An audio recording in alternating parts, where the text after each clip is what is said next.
Let's do this. Overtime Sports Show is back. Episode 7. Can't believe we've been doing this thing for 7 weeks now. We're back Unreal. in our regularly scheduled time slot. I'm Greg Gross. My co-host is Dan O'Brien. Dan, how you doing? Doing awesome. Ready for another 7 show. Ready to rock and roll. We got some good stuff happening and just ready to make it happen. Got a lot of good stuff happening. A lot, right? Oh, yeah. Rocking and rolling. So much. Rocking and motherfucking rolling. You know it. You know it. So leading out the show, we talked about it. I got to see what you got in store for me for a hat this week. Let me see it. You are going to love it, my friend. Boom, boom, boom.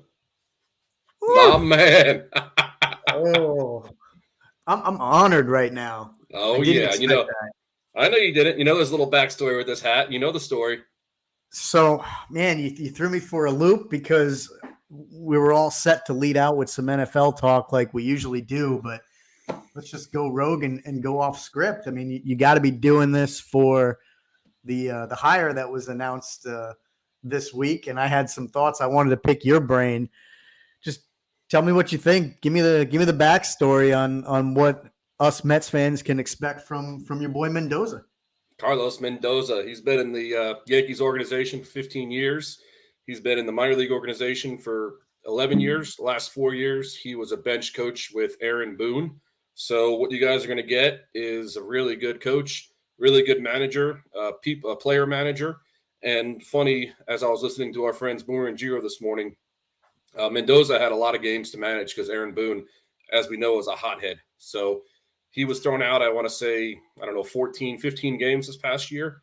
And he had 15 games to manage. So, like I said, what you're going to get is you're going to get a player coach. You're going to get a coach that cares about his players and a coach that's been through the system with young players, middle-aged players, and veterans. So I think you're going to be very happy with him.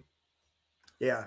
Well, that's music to my ears. I'm glad you brought up the fact that he's been around for 15 years because I saw that as well. But to be honest, I didn't know much about him. I had no idea he'd been around for that long. Yeah. Kind of thought he was a younger guy. I think he is fairly young. He's, I think, 43 I saw. But it's good to know that he's been around the organization for a while.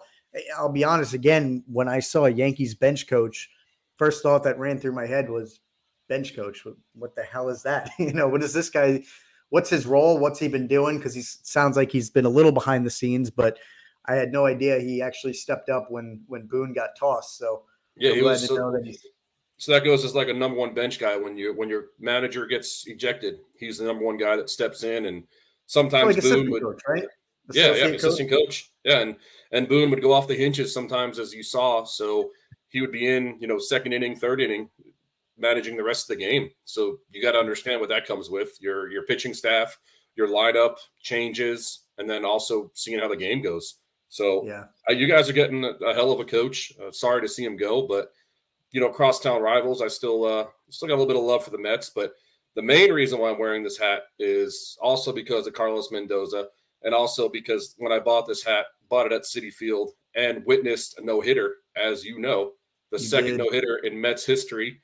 Combined no-hitter, but still one of the coolest things I've ever seen at a baseball stadium, baseball in general, and baseball in live. So there was 2 stories to this hat. You caught the first one, and the second one was just the no-hitter. So I just wanted to touch on that, which was really, really cool. I think I had you on the phone. Remember, we were yelling a lot of FES to a lot of people coming by, giving a lot of high fives, and just making it happen, dude. It was so cool. So cool. You did have me on the phone for that. I won't forget that either. You were in jubilation, and I was as well. I was touched that you were as excited as you were, but it doesn't surprise me given what kind of a moment that probably was. I'd be lucky enough to see a no-hitter one day, hopefully.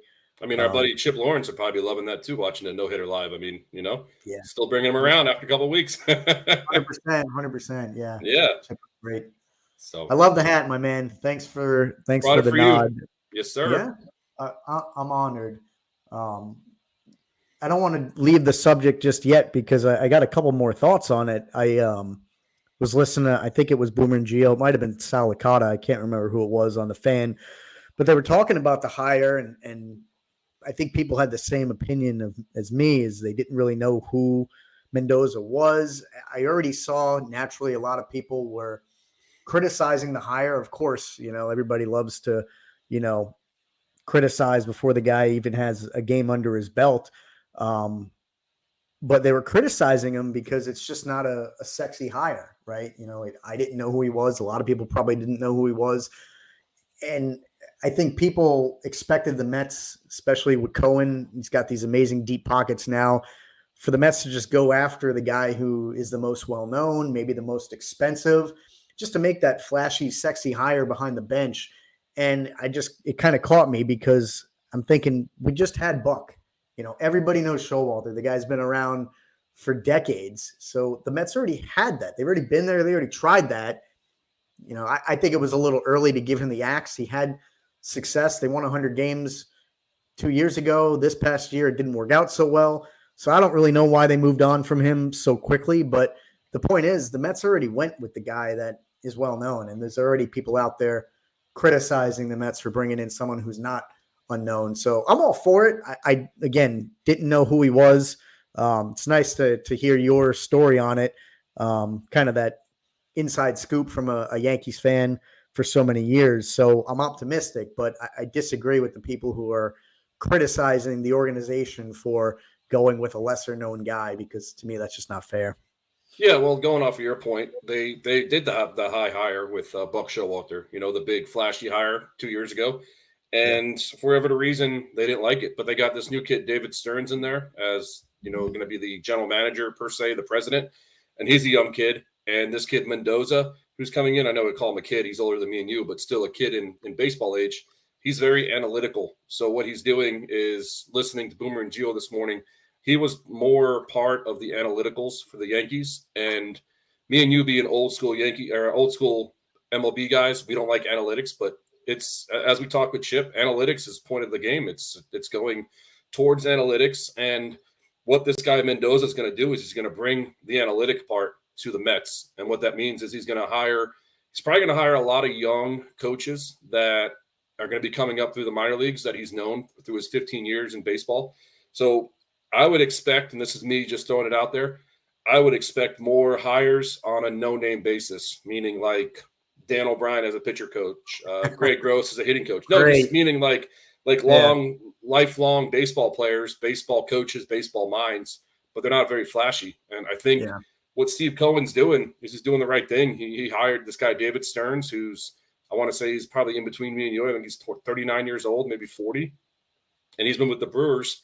So he's hiring analytical people and young people. And I don't know if you remember when Max Scherzer left, he said that he met with Steve Cohen and they said, 2024 is going to be a iffy year, and then we're going to move towards it with these young players. I mean, they got Acuña's brother from the Rangers, who's a beast. So it's looking like they're going analytical and they're going young.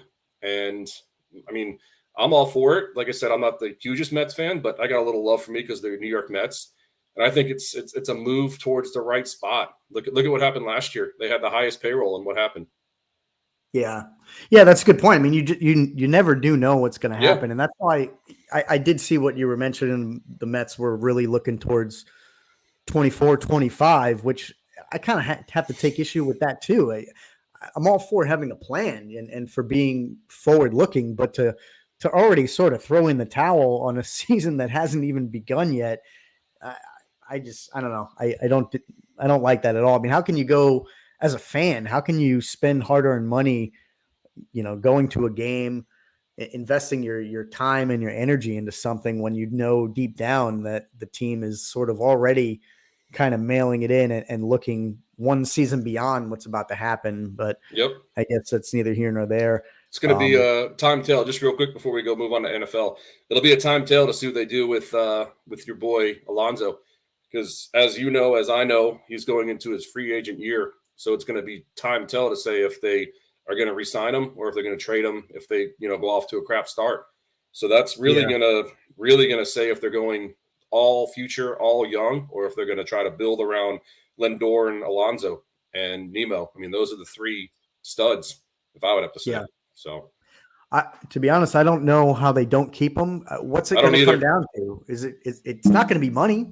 Cohen will pay whatever it is to keep these guys. So I think maybe it's a matter of, do they want to be here? I hope they do. Hopefully they're buying into the moves that the organization's making, but I have a hard time believing that it's going to be money that would stand in the way of them being here long term. I would hate to lose Pete. Oh yeah, he's like a judge. Yeah, exactly. He's a guy you can, I think, build your team around. They've already sort of started to do that. And I like his feistiness. I really do. The So do guy, I. some of his interviews he gives, he's funny. He's got a little bit of a chip on his shoulder. I think he embodies your typical New Yorker. And I think that's what Mets fans have to hang on to right now, because this season was pretty bleak. And to lose a guy like Alonso, who, again, has that good personality that I think people can relate to. But not only that, he produces on the field. Production wise, he's been exactly, I think, what we've been looking for and have needed for at least consistency wise. So I would hate to lose him.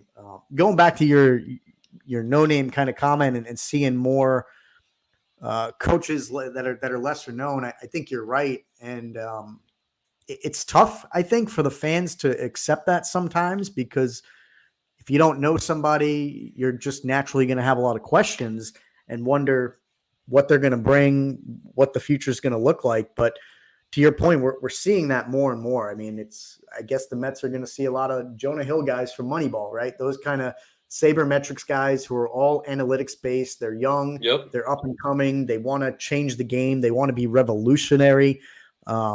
And you got to start somewhere, so I'm all for giving some coaches a shot, moving them up the ranks in the organization.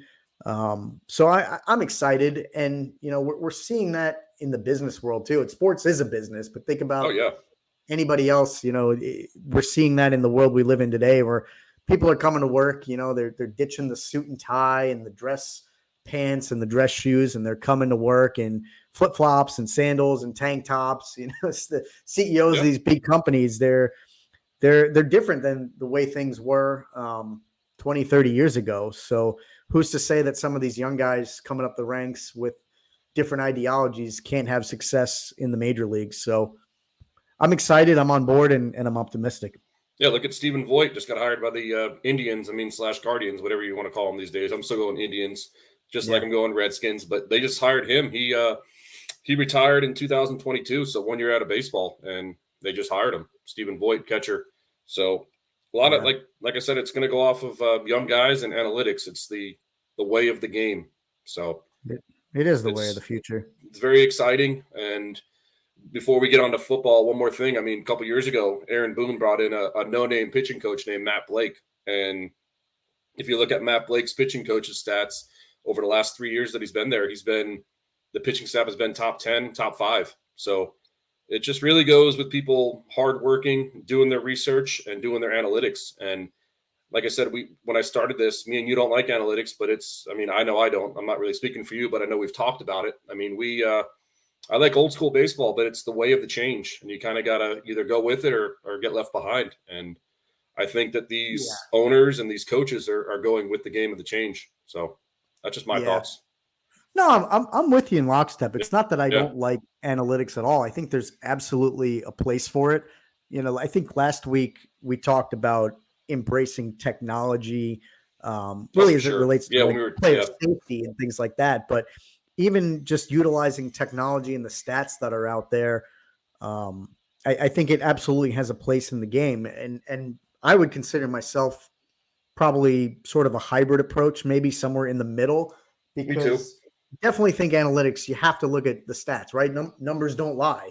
And you can go really, really deep and off into a tangent in some of these stats. And that's maybe where, you start to lose me a little bit. And then on the flip side, you got old school guys who believe in the fundamentals, the intangibles and things like that. And sometimes 5-tool players. 5-tool players. And sometimes you just can't beat the eye test, right? If you think about Chip, a scout for the MLB, or that's what he told us for the NFL, hockey. Sometimes you look at a guy and he has it or he doesn't have it. You don't need to see those specific stats jump off the page at you in order to know if the guy has it. So I'm definitely down the middle. And like I said, for the Mets, whatever they were doing the last couple of years wasn't really working. I mean, they had that 100-win season, but they had an early exit, didn't even make it past that wild card round. So I'm open to a change. And if these analytics guys bring us another playoff berth and God forbid another World Series, then I'm in. Yeah, So. I think it's a good hire, and it's a good hire coming from a great organization, as I would say so myself. So Yeah. So before we turn the page, one last thing. Our sure. last show, we did it live, obviously, when Game 5 of the World Series was Oh going shoot. down, Yep. and yeah, we were both wrong about the ultimate champion. We neither one of us picked the Rangers. We asked each other if we thought it was going to go to another game 6 or 7. I thought it was going to end that day just the way it was going, and it did. I'm curious, who do you like next year? I know it's really early. There's a full off season. There's a lot of moves to be made, but if you had to look ahead to next year's champion, we talked about this too. There hasn't been a back-to-back World Series champion since your boys. So, Exactly. Since my boys. do you think the Rangers do it? And if they don't, who else do you see as a potential champion for next year? So you're gonna call Homer pick for me, my man. But my New York Yankees are gonna have a great chance. And the reason why I say this, no, don't shake your head. I see you. The reason why I say this, is everybody knows Aaron Judge. He was out more than half the season, and you saw what he did when he was there. He almost hit. I mean, he hit 30 home runs pretty much in 85 games, if so. So Aaron Judge coming back a full season. Giancarlo, either we trade him or we keep him. Giancarlo is not going to hit a $1.99 again. And we're going to be out there. We got this Japanese pitcher, Yokoyora Yorimiya. I don't know if you've seen him out there, but he's got a weird name. Yeah. We're going to be going after him, and we're going to get Josh Hader is going to be our closer. So that's my bold move. We're going to get Josh Hader as a closer. We're going to give him big money, probably Edwin Diaz money, but he's worth it. And let's hope he doesn't play in the World Baseball Classic. well, luckily for us, he's an American, and luckily for us, it's not happening this year. So, yeah. But and then I think I've been reading a lot of articles that we're going to go after Juan Soto, and the reason why I say that is I did read an interesting article about the Padres. Not sure if it was true or not, but I saw they had to take out a couple loans to even pay payroll, pay the stadium costs, and everything. So. They're drowning in money, and they have a lot of contracts. They have Machado making $300 million. They got Xander Bogaerts making close to $300 million. And Juan Soto, he's still on a contract, but he's making probably close to $15-16 million. So it's going to give up a lot for us, but I want to say that we're going to be really going hard for Juan Soto. And you stick Juan Soto in that lineup, I think the Yanks got a good chance. I mean, the Cy Young hasn't been announced yet, but Garrett Cole's going to win the Cy Young, 100% guaranteed. You can write it down on your little paper right there. He's going to win it. And all right, let me do that. Who you got? Cy Young? Garrett Cole, Cy Young, 100%. Write it down. Put it on the block. You got it. Just like our boy, I don't know if you remember Hawk Harrelson. He used to be a Chicago White Sox announcer a couple years ago when they hit a home run. He said, you can put it on the board. Yeah. So you can put it on the board for Garrett Cole. There you go. You heard it here first. You heard it Cy here Young first. Cole. Yes, sir. Like no, I mean, this year he's going to win it, and he'll win back-to-back if you want to do it for next year, too. I was talking about this year, but we'll be fine for next year, too. Right. Yeah. And no, I like it. Just a healthy Yankee squad. I believe that we have a good chance. So I would say Yankees in the American League, and the Diamondbacks are a young team, too. If you looked at their team, Corbin Carroll and their pitching staff was young as heck. So the Diamondbacks will be back, and the Phillies will be back. So between the Phillies and the Diamondbacks and the Yankees and the Rangers in the American League, obviously, Yankees, Spurs, Phillies. Yankees win in 7. Yeah. Well, you named a lot of teams, especially young, but you didn't name the one that I had my eye on, and I picked them to go far this year, and it didn't work out. I'm thinking maybe they were just a year early, a little premature, but I think the O's got some magic. They're a team. Oh, yeah. We know they have no payroll, but they're young on paper. I think they're hungry. I think they're building something out there. They were pretty bad for quite a while, but I was impressed with what they did this year, and I think they're going to be back. I think the Rays will be in the mix. I think you guys will be in the mix. That division, it's always competitive. You can never count the Sox out, and the Blue Jays were good this year. So that division I expect to be really, really tight again next year. I think the key probably comes down to what you said. I mean, it's true for any team, any sport. Can you stay healthy? Because if you lose a guy like Judge, he's just hard to replace. He's not a guy that you can just go out, bring up from the minors and find them anywhere. So staying healthy will be key. But I like your shot. I like you calling it. What about you? What about in National League? Who you like in there? how do you pick against the Braves? I mean, they disappointed in the the playoffs, Bravos. but they're just, for me, it's depth. Depth in any sport will likely win a championship for you. I've said that since I was real young. Just it's who assembles the best, most complete roster, in my opinion. I don't think you need the most expensive player. I don't think you need the guy who wins the MVP, hits the most home runs, scores the most goals, throws the most touchdowns. I think you need the most complete team, top to bottom. And when you look at that Braves roster, I still think that they're up there. Certainly in the National League anyway. There's some teams that are close, and especially on the American League, there's some deep teams there. But I got to run it back with the Braves again. I think they're just really deep. Makes sense. We'll probably see them again in spring training like we did last year. So we'll be seeing them again. Oh yeah, that was a time. That was a good time. That was a great time. And we're gonna be on the field with little Chip in Lakeland to watch the Tigers too. So we'll be good to go. We need to make that happen. We need to call up Chip's people. Oh, we will. And, our people will contact his people. We'll make it work. That's right. That's right. Oh yeah. Last time I saw 128 views on his interview. So that's wowzers. 27 minutes, 128 views. That's impressive. Getting there. Not only impressive. Distributed it. We haven't asked him to send that out. So that's just pure, organic, natural views. Yep. The greatness. Like it. Yeah. Yes, sir. So probably can turn the page now to some football. We usually lead out with that, but I like going just wrapping up MLB because it'll probably be a little while before we talk that again. We got a pretty long break before we get to spring training, but it was a good end of the season. I was happy for Bochy, but a lot of NFL action this past week. It seems like each week I'm a little bit more and more surprised about a few teams. And I'm just going to go right out and say, I guess that I have to apologize once again. My lock week. I think you know where I'm going with this. It's funny because I mentioned this last week that the week prior I was maybe disrespecting the Ravens, maybe not disrespecting them, but just not giving them the kudos that they clearly deserve. And this past week, I kind of thought that the Seahawks would give them a little bit of a run for their money. And they were my upset. I'm looking at it here. I had them getting 6 points, and they got steamrolled. 37-3, my man. 37-3. I wasn't even in the ballpark on that one. That one was pretty wrong. So I just got to offer that sincere apology to the Ravens because yet again, I mean, I don't know what more I could say now is they're the real deal.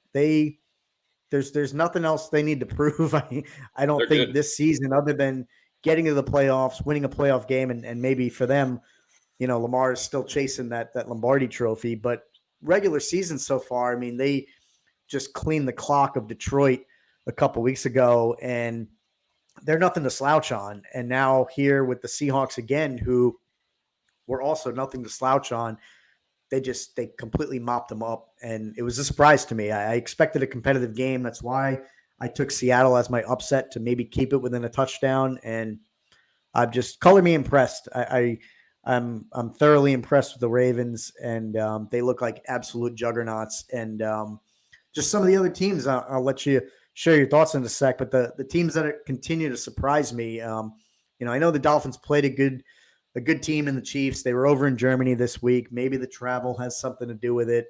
I don't put too much stock into that because the Chiefs traveled too. I know teams go on different days. Some go early, some go late, but it's no more than a couple days apart, and they're both in the same conditions. So to me, that's just an excuse. But the Dolphins, they didn't look right. They didn't look the same, at least in the first half.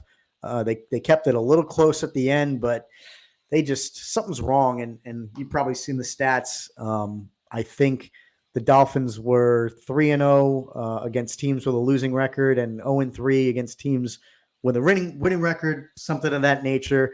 And to me, that says something. They're clearly having a tough time beating or even staying competitive with the teams like the Ravens, who are the juggernauts of the NFL, the Chiefs, and some of these others. So those are a couple games that stood out to me. I'm sure you got some thoughts and maybe some games that stood out to you.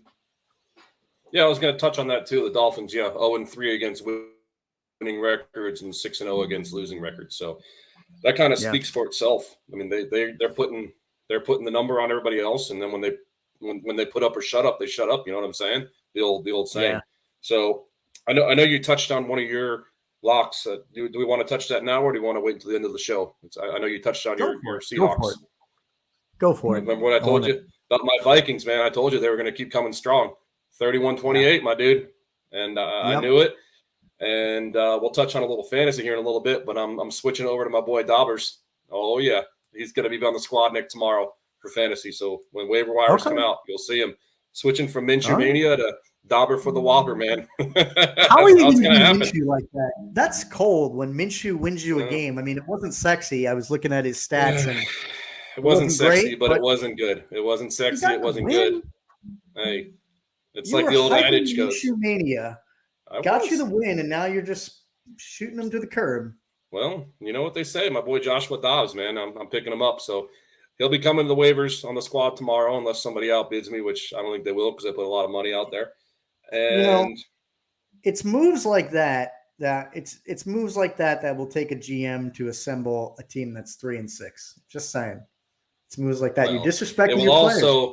It will also do a moves from somebody like we said last week who's back-to-back champions who has won 3 times in the league. And we always ask you how many have you won. Hey, but that's all we got. This is a what have you done for me lately league that we play in, okay? And who won the championship recently, sir? I don't recall. I don't know. Oh, all right. Plead the fifth, my yesterday's dude. News. Plead the fifth, my dude. Plead the fifth, my dude. And then my other lock was the Colts, 27-13, as you said. I'm going to do Minshew dirty, but that's okay. I need more than 15 points a week. So Minshew did what he had to do, and that is what it is.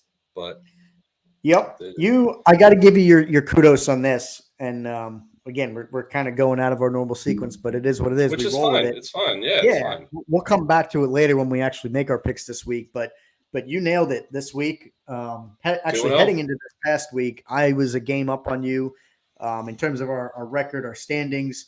I was, what was I? I got it here. I was 5-5. I was even. You were 4-6 on the year. Yep. You went 2-0. You got your upset and your lock. So you're sitting now the game up on me at 6-6.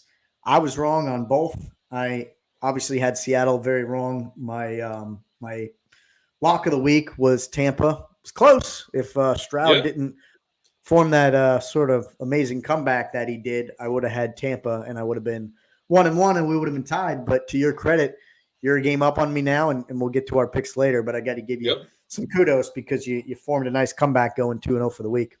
Yes, sir. And then a couple other games I wanted to touch on too is just our sad Giants, man. We touched on them. We've touched on them all year, all show. I mean, all shows that we've had. 30-6, and I watched that game when Daniel Jones tore his ACL. I knew it. I mean, he was going to push back, and it just gave out. And the Raiders, like we talked about, the Raiders just came out rolling with that debut coach, Antonio Pierce, 30-6. They looked really good, and they got the Jets this week too, and the Jets looked horrible last night. If you watched that game or read about it, they looked really bad. Gave up 8 sacks to the Chargers, which they have a really formidable defensive line with Khalil Mack and Nick Bosa. But besides that, I mean, they looked god-awful. So football in New York, besides Buffalo, is not looking good. I mean, Buffalo lost 2, but they're still 5-4. And looks like the Bengals, after that bye, it looks like Joe Burrow is 100%. They were 348 yards and 2 touchdowns. So and they are just having fun out in Cincinnati, aren't they? I mean, Joe Burrow looks like he's back. I was dogging him this season. He didn't look right. Maybe it was his injury. I mean, I don't know if did you catch the post-game interview he did? I don't know if it was. Yeah, he said I can run now. Yeah, he said I can run. Yeah, he said I can run. He said I can run. Yeah, what's the difference between your success now and earlier this season? I can run. It's so easy. He says, I can run. Such an easy answer. Yeah. Yep. Yeah. Did you see what the crowd did too? They did a little zoo, a little black. They did a little black and orange. Did you see the zoo in the crowd? It was really cool. No, I didn't see that. Oh man, I missed that. Yeah, so each section it was black, orange, black, orange. It was really cool. Oh, so they're having a lot of fun out there.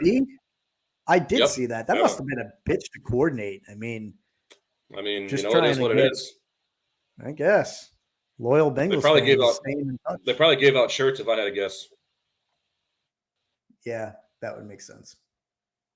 Even still, I bet you, there's people that wearing different jerseys probably wouldn't want to put it on. And how would they Yep. how would they know your size? I mean, do they have people standing out at the gates, giving the right size to people to put that shirt on? I don't know.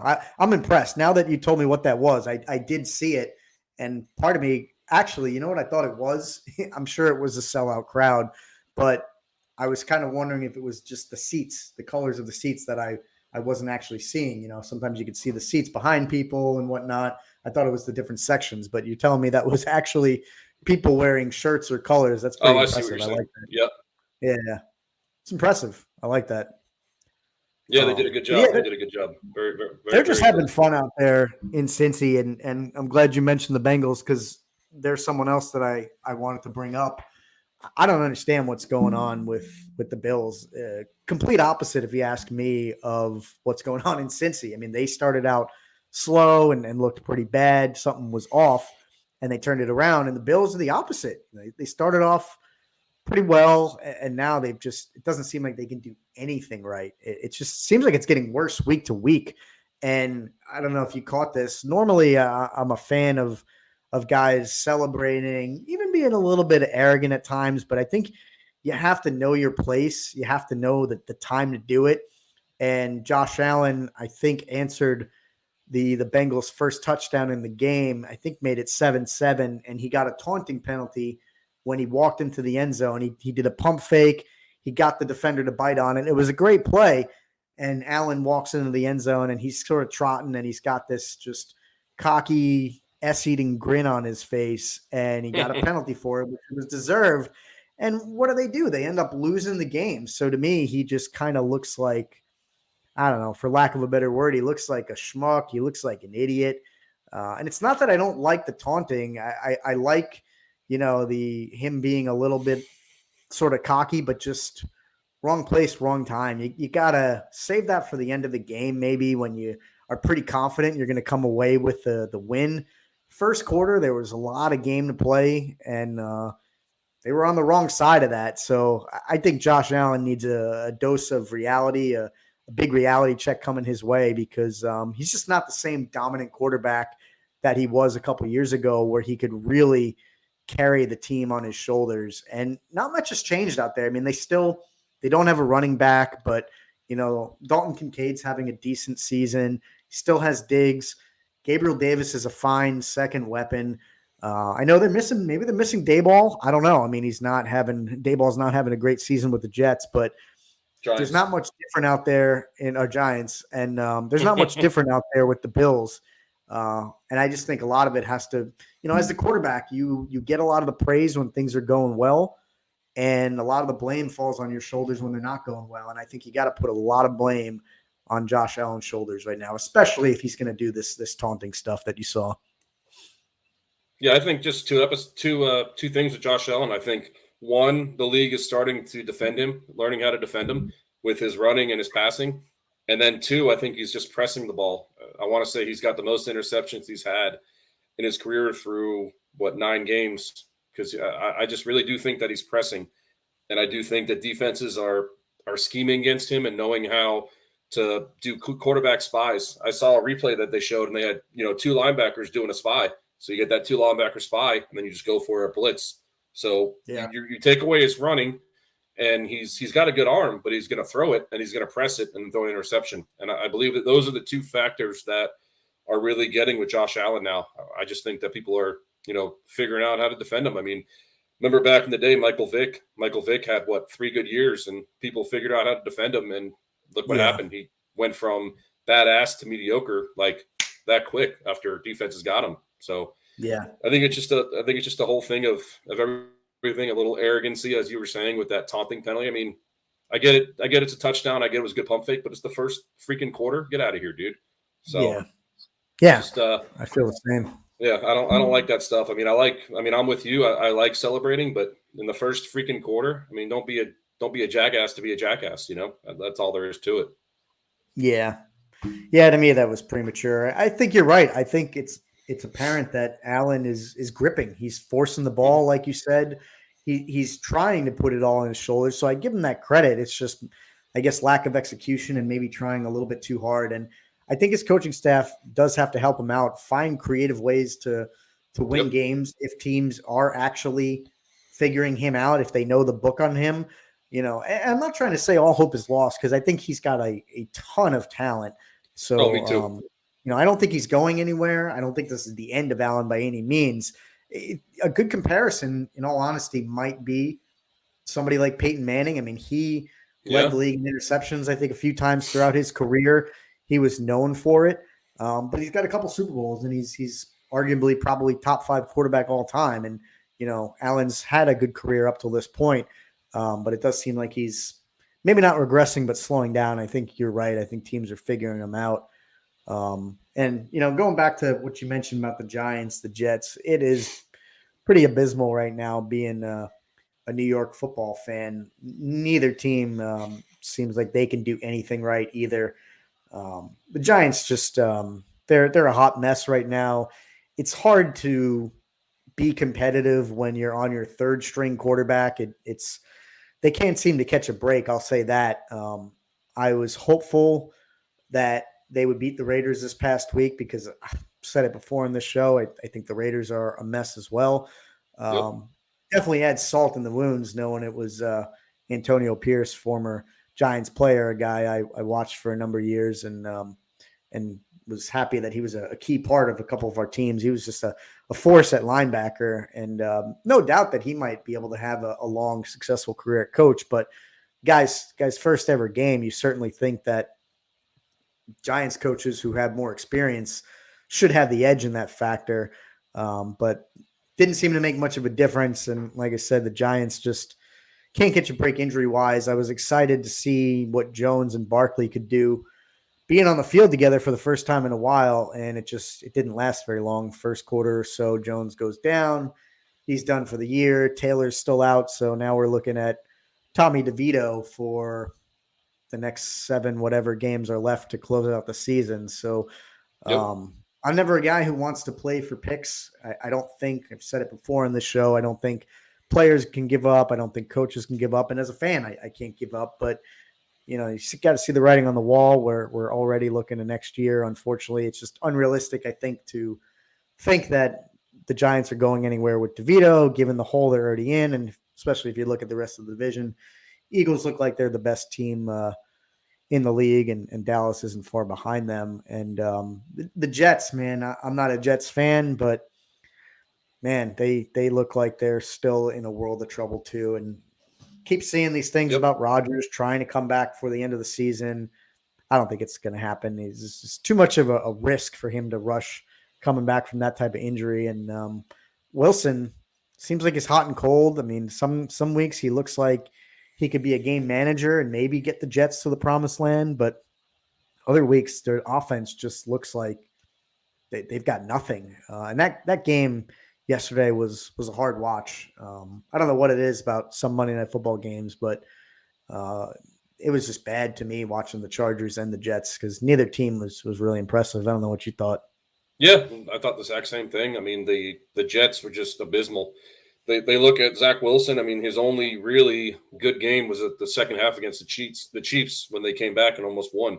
Chiefs. I mean, they played the Eagles well and they beat the Eagles, but the Eagles kind of gave that one away, I feel. So it's just, I think he's just hot and cold and more cold than hot. And as our boy Gio in the morning says, they just need to get rid of him and cut him loose. But for some reason, Saleh likes him, and I don't know why, but he's got promise. He just doesn't know how to put everything together, is my thoughts. So is he going to go down as – do you think he'll go down as the second overall pick ever? Because you know who the worst second overall pick is, right? Yeah, your boy Ryan Leaf. Yeah, of course. So do you think – well, I don't think Wilson's quite that bad, but do you think he'll go down as the second worst? I mean, I bring it up because he was a second overall pick. I mean, there's a lot of high hopes and expectations, and he's just not living up to them. I mean, he probably will. He's just not there. He was good at BYU, and he's got some ability. He just doesn't know how to put it all together, is my thoughts. So yeah. Do you think it's almost Sam Darnold 2.0? I mean, because to me, it feels like the Jets went from Darnold, who was there for what, 2-3 years? It was a pretty short amount of time. Yeah. They moved on from him. Now Wilson's been there for what, 2-3 years, whatever it's been. And it feels like they're going to move on from him. It just, to me, I don't pity that fan base because it's a Giants fan who are not in any better shape, but it does bring me a little bit of happiness knowing that they can't seem to get anything right on their side of the city either. Oh, I know. It's just crazy because their defense is a top 5 defense, and all you got to do is play a half decent quarterback, and you're going to be, you're going to be 6-4, 7-3. But their quarterback just sucks so bad, and that's why they're in the spot that they're in. So it's just really crazy because their defense is a top-notch defense. Yeah, you're right. I thought I was sticking up for the guy a little bit. I really thought he would be playing better at this point in the season, especially the weapons that are around him, because I really thought he could at least rise to the level of game manager. Because like you said, when you got a stellar defense like the Jets do, you're not going to give up a lot of points. They've been competitive on the defensive side of the ball. So all Wilson has to do is be that quote unquote game manager, limit your turnovers, keep your team in a position where you're moving the ball downfield, stay in field goal range, create opportunities. And he's not doing that. He's not protecting the ball. It looks like he's not making the right reads. He's not doing a whole lot right. So it just seems like he gets rushed and he gets busy and he, takes a crap and does something stupid. That's what it seems like to me. He just doesn't know how to handle pressure. And that's just me looking at him. But yeah. So it's unfortunate, but it is what it is, as they say. It is. I eventually want to move over to college, but there's a whole lot of NFL we could spend probably multiple shows talking. Before we move on, didn't know if you have any thoughts on Eagles Cowboys, but I wanted to get your thoughts on what we saw in the Texans Bucks game, because I feel like I fleeced my buddy Cameron on a trade that went down a couple of weeks ago in our league. I was really looking for, believe it or not, some tight end help. So I packaged a deal and got Sam Laporta, who had a bye this past week, but he did catch a touchdown the week before. So I was pleasantly surprised with what happened, because I really fulfilled my need.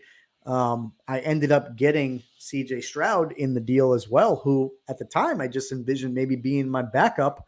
But lo and behold, Stafford goes down. And I insert Stroud into the lineup this week, and turned out to be a pretty good decision. I was really happy to see the numbers he put up, even though he did cost me my my lock of the week and my pick of the Bucks. He helped me out on the fantasy game. So curious what you see with this guy. He's only got a few games under his belt. We saw maybe a similar comparison. I don't know. He probably looks better, in my opinion, than a guy like Brock Purdy that we saw last year, who won a bunch of games in a row, looked like he could do no wrong. But Stroud just looks like he looks to me like a very mature player, given how young he is and how little experience he has. I don't know. It's been a while since I looked at the Texans depth chart, but I don't think he's got a ton to work with out there. And just the way he's playing right now, setting the records he did this past week, he looks like the real deal early on. I don't want to anoint the guy, next Super Bowl MVP just yet, but boy, do the Texans look like they might have hit on something big by picking him. I'm curious what you think. Yeah, he was a hell of a player. I mean, you look at him, he played 2.5 years or 2 years at Ohio State, and he's just got the body. It was between him and Bryce Young as who's going to be number 1 pick and number 2 pick. And Bryce Young, I want to say, is like 5'9", and I want to say CJ Stroud is about 6'2". So there's the ultimate factor. And just watching him at Ohio State and watching him the first couple weeks of the season, he's the real deal. Like you were saying, he's got arm strength. I want to say that he threw about 175 passes without throwing an interception, and he almost tied the NFL record as a rookie from out throwing an interception, starting a career. So he's the real deal. And another crazy stat that I saw is I think he has 14 touchdowns, and Kenny Pickett only has 13 in his whole career. And Kenny Pickett's been in the league a year and a half, and Stroud's only been in the league 8 games. So yeah, that kind of really puts crazy it stat. Yeah. So he's a hell of a player, and the Texans did a great job. And like you were saying, they don't really have anybody big on their offense. I mean, they have Tank Dell, who's a fellow rookie. He was probably a 5th rounder, 4th rounder, came out of nowhere, and he's blowing up. And that's like his favorite dude is Tank Dell. So it's just very interesting to see. And they're all doing this as a rookie head coach. The guy they got from the Niners, DeMeco Ryans. So it's very interesting how this is all happening. They're a fun team to watch, man. I don't know if you were able to watch that last 3 minutes of the game. Baker Mayfield ran them down, and then they took the lead. And then CJ Stroud came right back and took the lead back. And also that their kicker got injured, so they had a backup running back kick a field goal. Did you see that? I did see that, and he actually made it, right? I think I saw the He actually made it from about 39 yards. Something along the way or something. Yeah, It was crazy. And they were going for 2, and the reason why it was 39-37 is because they scored that touchdown, and they took a knee for a 2-pointer because they didn't have a field goal kicker. So, I mean, it's just really interesting how that whole game turned out, and I think the Texans are a real deal. They just probably need another stud or two on offense, and they also had another top 3 pick in Will Anderson, Alabama, on the defensive side. So they got a young team to build upon, and I think they're going to be around for a while. Yeah, I think so too. A couple things. I couldn't remember who their rookie head coach was. DeMeco Ryans. I knew it wasn't. Was it Bill O'Brien last year? Did he just get the axe? No, he's been gone for a while. Last year was Lovie Smith, remember? Oh, yeah. Gosh, man. They were just bringing back that retread. God bless Lovey. Yeah, and then DeMeco Ryans played linebacker. He played linebacker for the Texans, and then he went to San Francisco to be a coach, and then now he's back as the head coach. So he was a good player, really good linebacker, DeMeco Ryans. What do you think about we're talking a lot about Stroud right now? I'm curious the other side of the equation, a guy who's just not living up to expectations. And granted, it is early. I'm not going to anoint Stroud, and on the same token, I'm not going to crucify this guy. But Bryce Young and the Panthers, he looks like he definitely needs some more development, more time. He's everything I think so far that Stroud has not been. I watched some of their games. His reads look off. He made some poor decisions. I saw him get picked off. He threw a pick 6 this past weekend. He threw 2 of them. Yeah, 2 of them. They looked bad. They looked bad, and I just think he's somebody that probably needs some more work. I'm curious your thoughts if he maybe gets it right. I really thought that the Panthers. I didn't think they were going to be great this year. I think we all thought the NFC South was kind of up for grabs this year coming into the season. But we know they added Miles Sanders. He's a capable veteran back who I thought would have some success to complement Young, and give him an option, give him a check down option when he's in trouble. Sanders can catch some passes. And you look at a guy like Adam Thielen, he had a few weeks in a row this year where he was just on fire. What happened to him? I mean, how do you have a guy like that who's catching touchdowns consistently and you just end up with the record that the Panthers have? I don't really get it, and I don't know where Young goes from here. Yeah, I mean, like I said, it was between Young and Stroud, and Young went number 1 and Stroud went number 2. So it's just really interesting that you were bringing him up because he won the Heisman Trophy at Alabama a couple years ago. And the reason why he won the trophy is because Alabama, as we always know, surrounds Alabama with talent. And there's a reason why the Panthers were number 1 team or number 1 overall pick last year. They had a crap year, and all they really improved on was bringing Adam Thielen, bringing Miles Sanders, and draft Bryce Young. Their offensive line was still suspect. So I watched his game on the red zone, and the 2 pick 6s, he looked lost because he didn't have a lot of time. I think he needs a lot of more development, and I just don't think that he was ready. He should have probably stayed 1 more year at Alabama. But what happened was, like I said, he won the Heisman, and people got in his ear, and they said, you can go number 1 overall and get all this money. But end of the day, size is size. And I don't mean to keep going back to that, but like I said, I want to say he's like 5'9", 5'10", as a freaking quarterback. I mean, give me a break. So maybe he's going to have a great year, but still, I don't see it, man. I would have either stayed 1 more year, maybe got some more size or something, but I just don't see it in him. And the year that he won the Heisman, he had a hell of a year. But again, like I said, Alabama had talent that year, and that's what he surrounded himself by. Alabama's a perennial top 10 team every single year. They recruit well. They have good skilled players, good offensive line. And I think that's why he won the Heisman. So I think he should have stayed. And maybe, maybe if they keep losing, they're 1-7.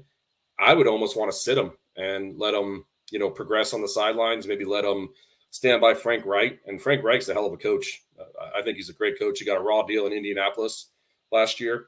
So maybe sit him and let him learn from Reich. Let him learn from his coaches and go from there. So I don't think he's ready. I don't know. I don't think I agree, because to me, when the season's already a wash, I think the best experience you can get is being out there on the field. It's almost like, again, I think about the business world, take sports out of the equation. Whether if you're a student in school and you're getting ready to go to college or something, some of the best things you can do is on the job training. You actually be able to apply your skills into the real world. You're going to make mistakes. There's going to be bumps in the road, but get through that initial phase. And then, when it comes time for next year, hopefully he'll be settled in. He'll have learned some things and he'll have more success. So all the kinks will be ironed out. I don't know. Yeah, you might get some things by sitting on the sidelines, maybe reviewing film and tape. But for me, especially when the season, like I said, is already a wash, I would keep the guy out there and let him just run through it. The best experience, I think, is what you're going to get being out there on the field, not on the sidelines. But, no, that makes sense. It does make sense. And I can agree with you there. It's just, what if he's going to get hurt and what if he gets a career-ending injury? I mean, everybody says what if. And I agree with you 100%, trial and error, get out there, live and learn, all those techniques, all those little sayings. But I just think if he takes a step back from being the number 1 overall pick and maybe sitting on the sidelines and just learning, maybe he can talk with coaches and say, okay, this play does this play does that. And like I said, I'm a big proponent of what you said. I just think with this kid being so young and being so undersized, I just think that he can maybe be able to learn more being on the sidelines and seeing how he would fit into that play and saying, okay, I can do this as my skill set or as this, as that. Like I said, it's to each his own. Like you were saying, it's just, like I said, we're a show talking about our opinions. And I just think he'd steer better on the sidelines, but that's here nor there. So. Yeah. Yeah, no, you're right. I mean, there's arguments to be made for both, definitely, you could get a second perspective, take yourself out of the equation, see things from a different point of view if he's not actually in the game playing it. But I don't know, if it was me, I think I'd want him in there. But a lot of NFL action. We covered a ton, and there's still more we could cover, but we went pretty long. We got a couple other segments we got to get to. Let's switch gears for a quick second and get into some college football, and it's tough. Boy. I knew this was coming. Yeah, well, we have to address the elephant in the room. I'm sorry to do it. Let's do it like a Band-Aid. We'll rip it off, and then we'll move on. What happened to your boys this weekend? So it goes how I've been saying all year. We play balls to the wall no matter what, and we kept shooting ourselves in the foot. I mean, we would drive the ball and then throw an interception. We would drive the ball, then throw in the interception. And I know I mentioned this last week. I said that playing at Clemson is not the same as playing at Clemson at night, but it's still playing at Clemson. It's still playing on the road. And I don't know if you know this, Greg, but their name of their stadium is Death Valley. So, you see the crowd was into it 100%. The crowd was sold out to the brim. I mean, there's no excuses, but the crowd definitely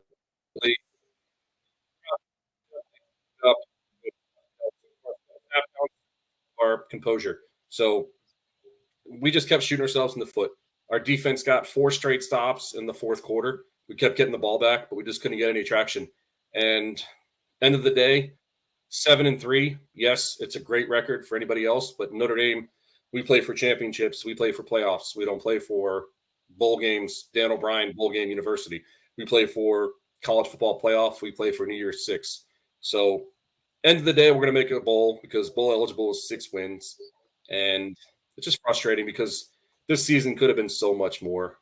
I mean, we I don't want to repeat myself, but that first game, Ohio State, we were 10 seconds away from winning. Louisville easily could have beaten Louisville.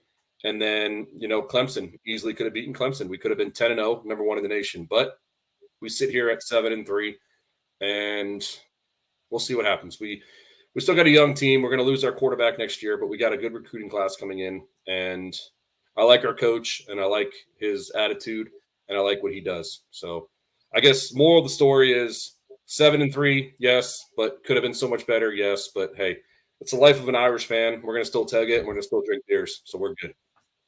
Always a bridesmaid, never a bride, huh? All those self-inflicted wounds. I think you're right. All right. Always a bridesmaid, not a bride. I see what you did there, buddy boy. Yeah, All right.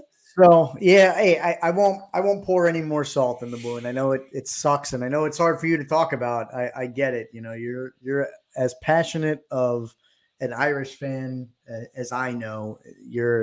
You bleed, your blood runs deep when it comes to the Irish and the Yanks. So I know. I mean, shit, we were texting the whole game too. Remember? Yep, we absolutely were. So I appreciate you giving your thoughts. I don't have any more to add, really. I mean, you sum it up better than I could.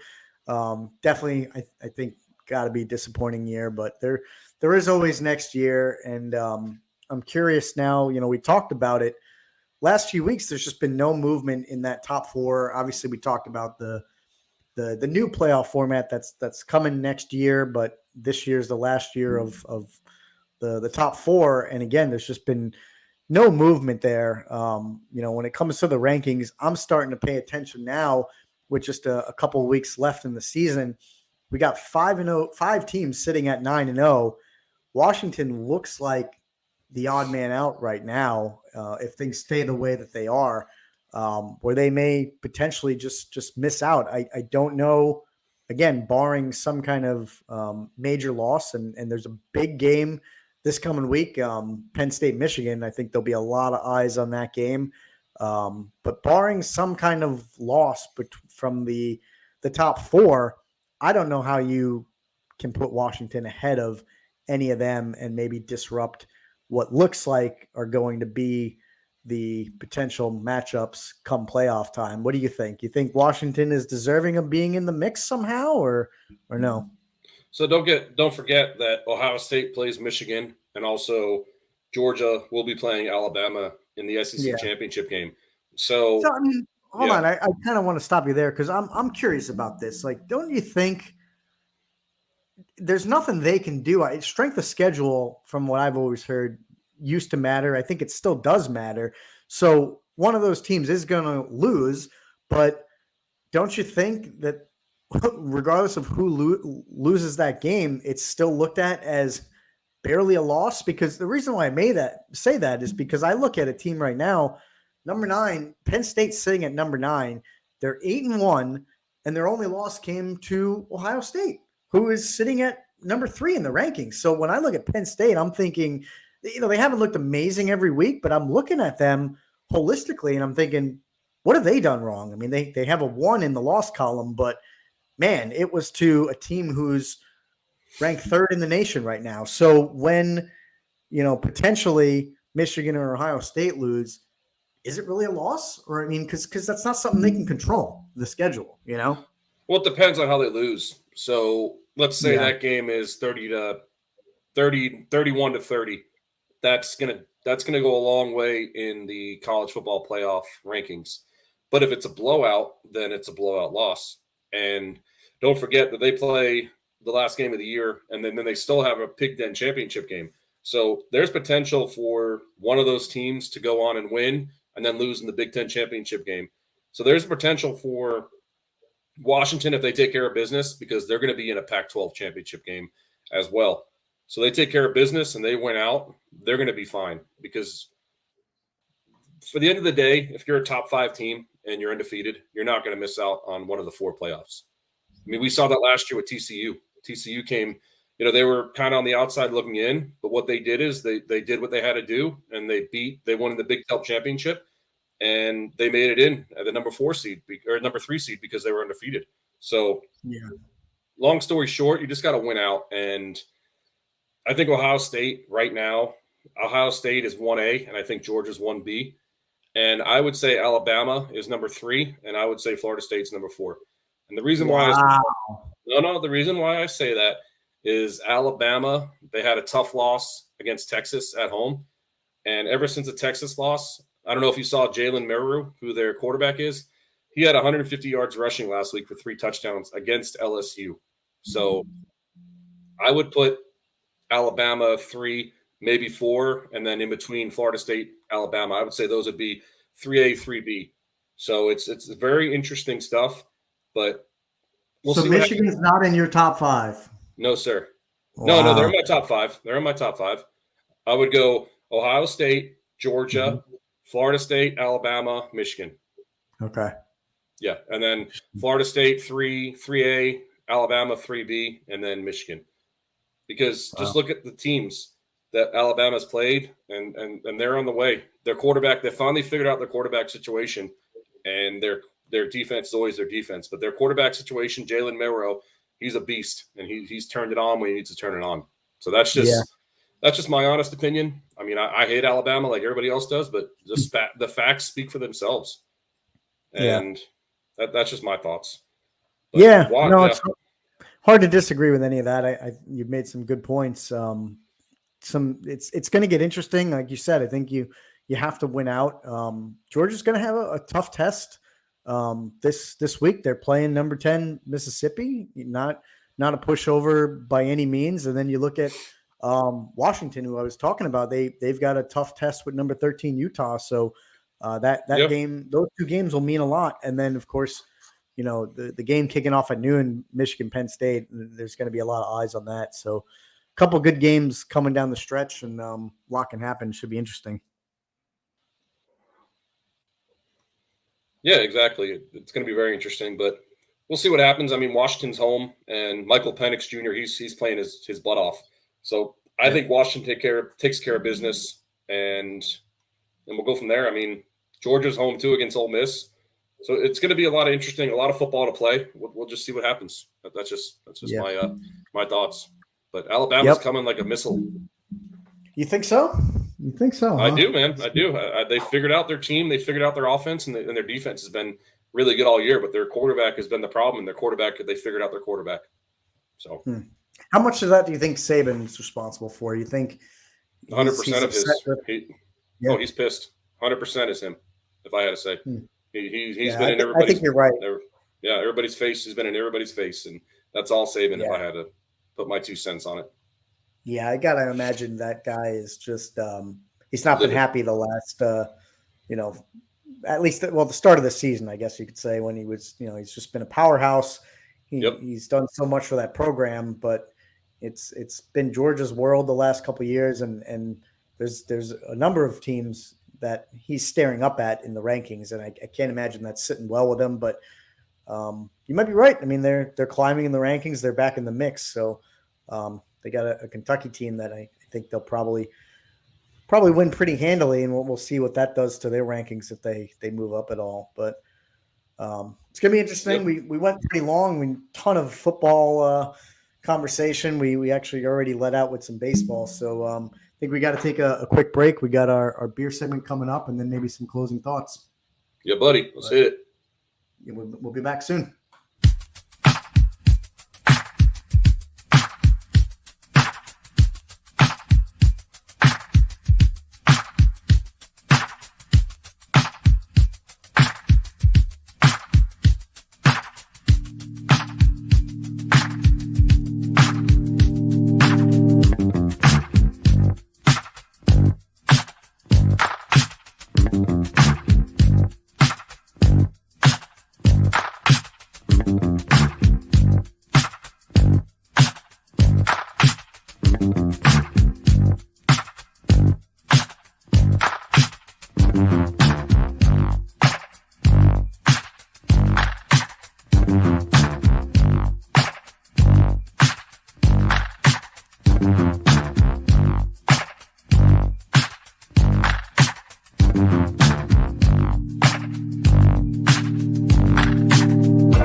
put a smile on a couple beautiful girls tell me goodbye. Trucks break down, dogs run off, politicians lie, been fired by the boss. It takes one hand to count the things I can count on.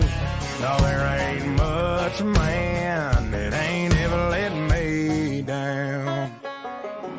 Long neck, ice cold beer never broke my heart.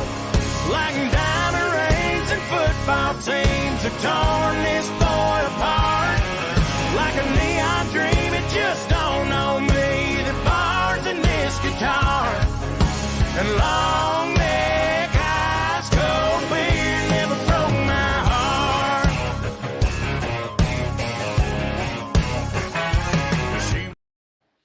Oh yeah. Oh yeah, I'm back to the great thirsty. song. Oh yeah, everybody's I'm thirsty. Yeah. The producer finally got it right this week. He got the right It song. happens. It happens. He's It back. happens. Yep, It's all right. So here it is, our weekly segment, Beers with Bros, live beer ratings and taste testings. Dan, you got to keep me honest. Did you go first last week? Yes, I did. Because remember, you You didn't did. like the Marzen, remember? That's right. That's right. So Yes, sir. I'll go first this time. And See what you got, I home think dog.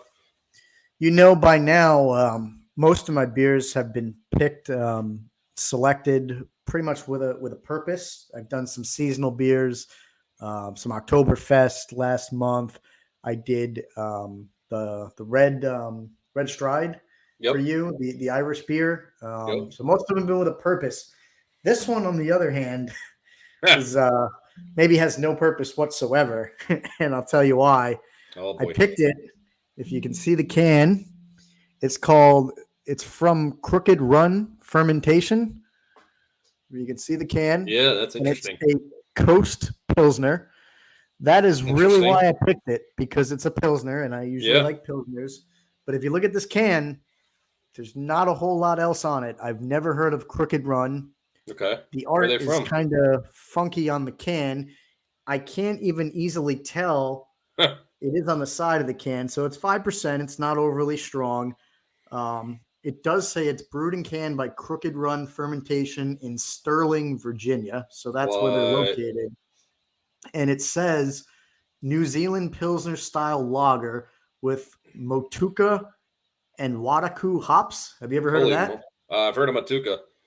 Yeah, Motueka. I don't know how you pronounce this. It's on the side of the can. If anybody wants to look it up, we'll post these on our website. But Yeah. certain amount of hops. It is a lager, 5%. But I picked this because I've never seen it before, and there's not a whole lot on the can itself. So all my Yeah, other interesting. beers that have had a purpose so far, this one really, you could say, does not. So I I gotcha. have no idea what to expect with this one whatsoever.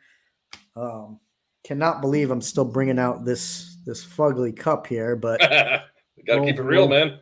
yeah, we're keeping it real. We're Giants fans, even when it's not cool and fun to be a Giants fan. So Well, see if I can we get a talked pour about with maybe this getting guy. some glasses for us. Maybe we'll have to do some phone calls. yeah, we Small do need to OTS do that. glasses. We'll make it Mhm. work. All right, let's see. What kind of color are we looking at? It's very, very gold. Okay. I can see. Yep. Pilsner. Yep. All right. Look at your pouring skills, dude. I love it.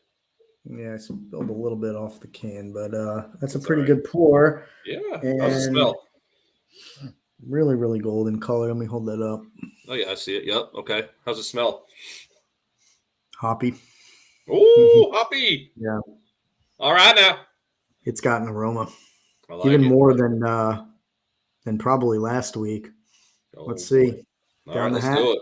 Down the hatch, sir.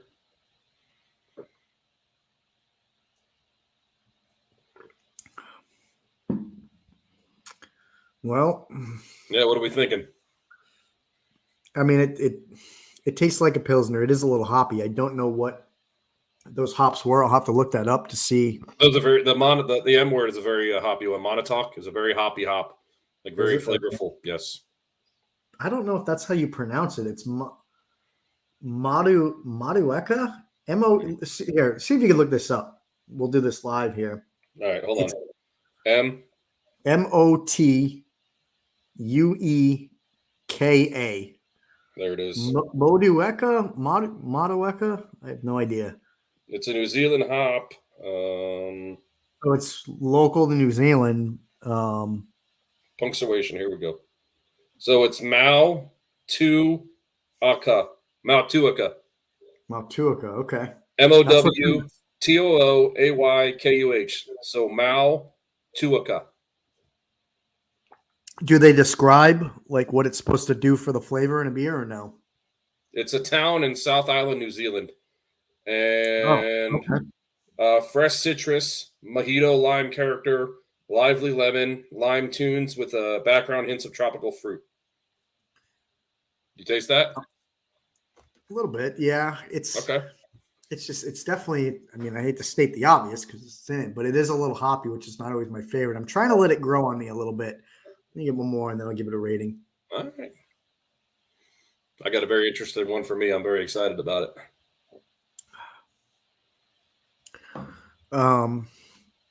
It's not horrible at all, but I just don't know that I get it again.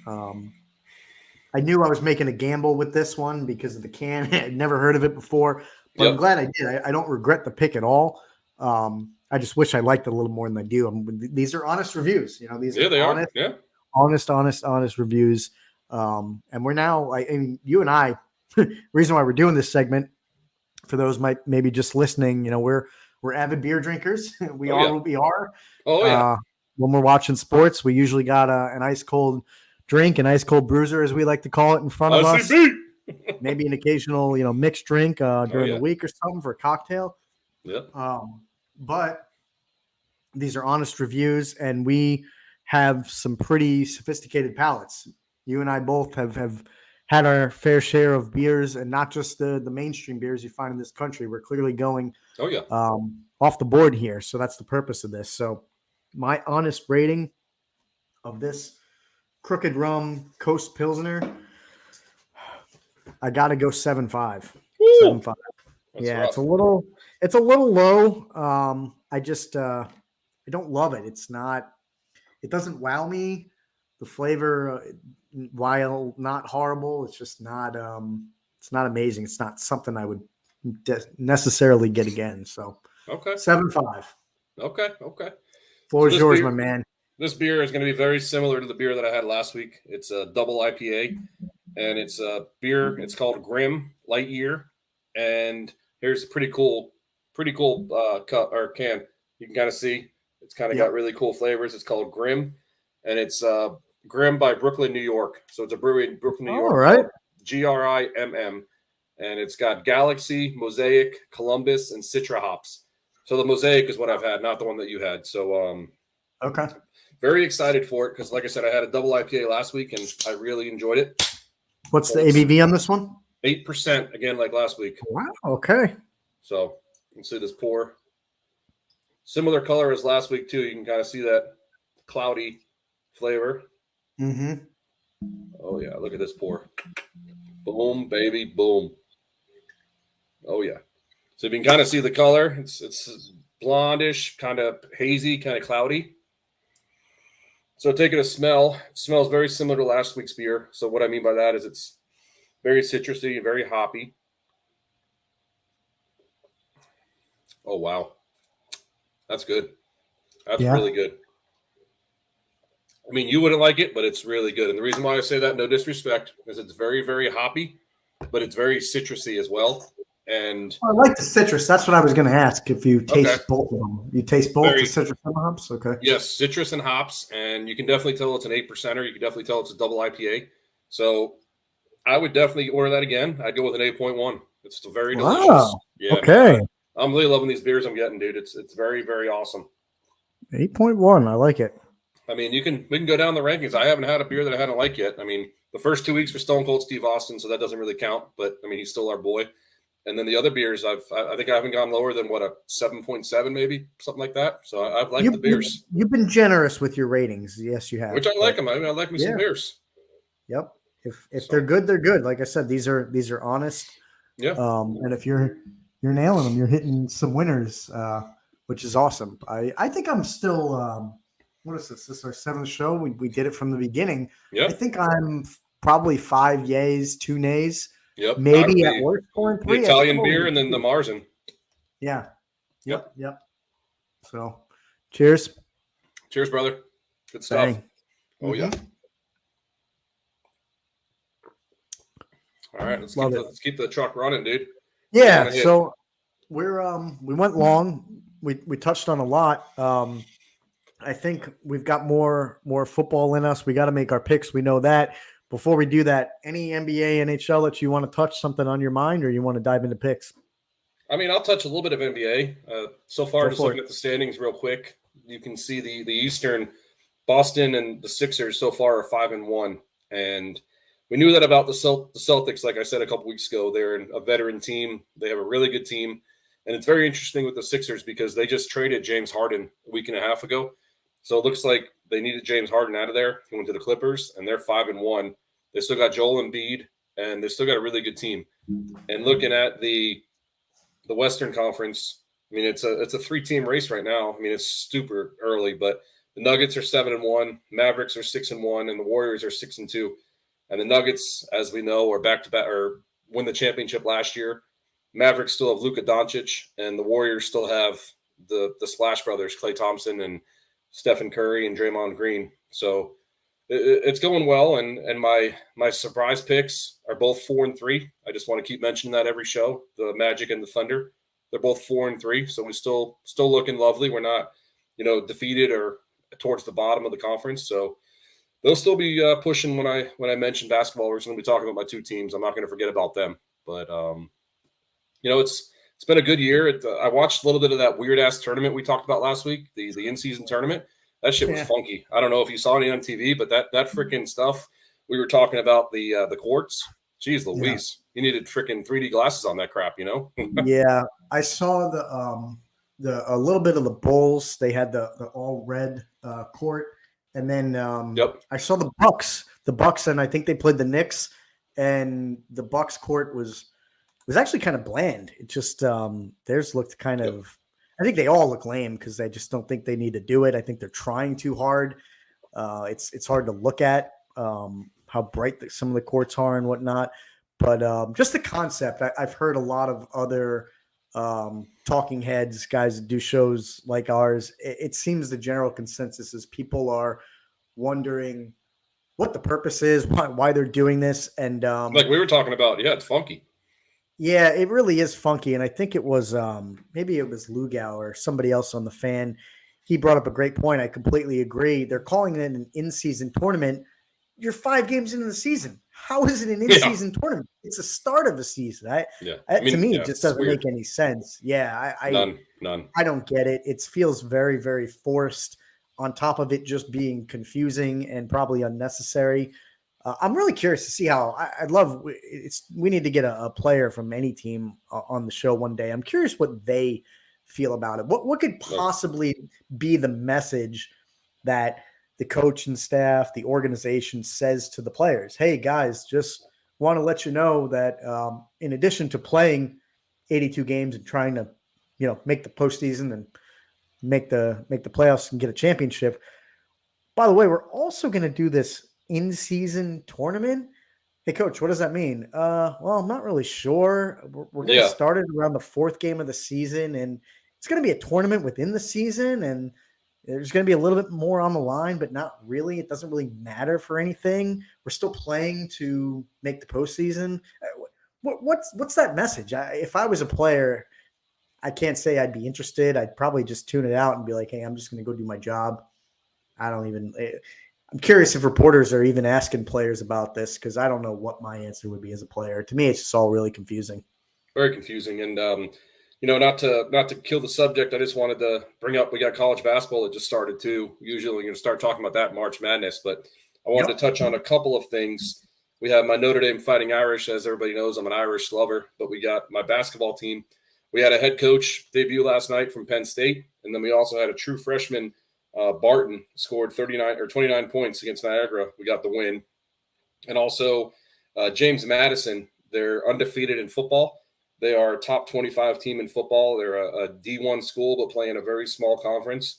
their basketball team upset Michigan State, number 4 in the nation last night for James Madison. Wow. So really cool stuff coming out of James Madison. Their football team is Something, on point. something's in the water over in James Madison, Yeah. huh? So Wow. their football team is in the top 25 rankings, and they just upset their number 4 Michigan State Spartans. So I wrote it down. We'll keep an eye yeah. on them once the tournament comes in. Yeah, so it's very, very interesting. I mean, only first game of the year, but I was, we're a sports show, so I was watching that last night, and I figured I would mention it. So yeah, and no, absolutely. And then one more thing I wanted to talk to. Sorry, I didn't mean to interrupt you. We were talking about hockey, and we didn't really talk about hockey, but the one interesting stat that I saw is that Marc-Andre Fleury is still playing, and he's playing for the Minnesota Wild. I thought that was a really interesting stat. You know, he played for the Penguins, and then he went to the Golden Knights, and now he's with the Wild. Very interesting that he's still in the league. I just thought that was very interesting, seeing his name on the goalies for tonight. So yeah, he's still around. They call him the Flower, and he's had a hell of a career. He was, if I'm not mistaken, he was first overall pick, which you never see that with goalies, especially nowadays. It's pretty rare. But I think I want to say it was 2003. I think he was first overall pick. I want to say 2003 as well. Yes. Yeah, something like that. And he's had a hell of a career, 20 years. You're right. He has bounced around. People know him from his time with the Penguins. And he's still kicking with the Wild. Minnesota, I have a feeling this will probably be his last year, just because you can tell when a guy moves around, it's hard for him to find a place. And as a player, I think you want to continue to compete, but it's got to be hard when you're bouncing around. It's hard to find that home, and you at a certain point, I think a lot of guys recognize they don't want to do more damage to their legacy by being known as this journeyman, because that's not what Fleury's been. He has been as consistent as they come for the better part of 15, 20 years.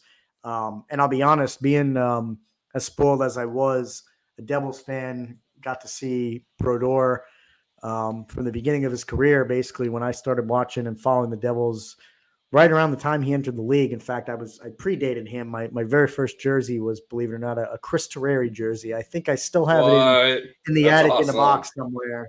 My very first jersey, and then Brodeur pretty much took over right after that, around circa 91, 92 probably. But I got to see Brodeur put up all the records he did, including the wins record. And you mentioned Fleury. You know a lot of stats. I know a lot of stats. I would say you probably know more current stats than I do. I know a lot of historical stats, especially with hockey. And when I looked at Fleury, I saw the amount of wins that he was piling up, and I thought to myself, ooh, if he keeps playing, if he really wanted it, and if he found his way onto a good team, he could potentially challenge Brodeur for that wins record. It would be tough. Yeah. In fact, I think he's closing in on Patrick Waugh for number 2 overall, which would really, really say something, because I never thought Brodeur would beat Waugh's wins record. I think it was 551 or something like that. And of course, Brodeur, he smashed that. He ended up with 692, I think. And I wanted him to go after 700, because he would have, to me, that would have been even more impressive. Nobody that had ever gotten 600 and Brodeur going above 7 would have been something. And he's another guy. I would have never thought that he would don a jersey other than the Devils, but he played, I think, 7 games with the Blues. Yeah, thinking that I remember that. Hang on, and that was a part of me died inside that day, seeing him put on that blue sweater for the very first time. And I'm as much as I love the guy, I was kind of glad it didn't work out in St. Louis, and I think he only played 7 games before he hung it up. And that's again more the reason why I think Fleury will eventually probably hang it up after the season, because I think it's a pride thing. He's had a hell of a career, a ton of records.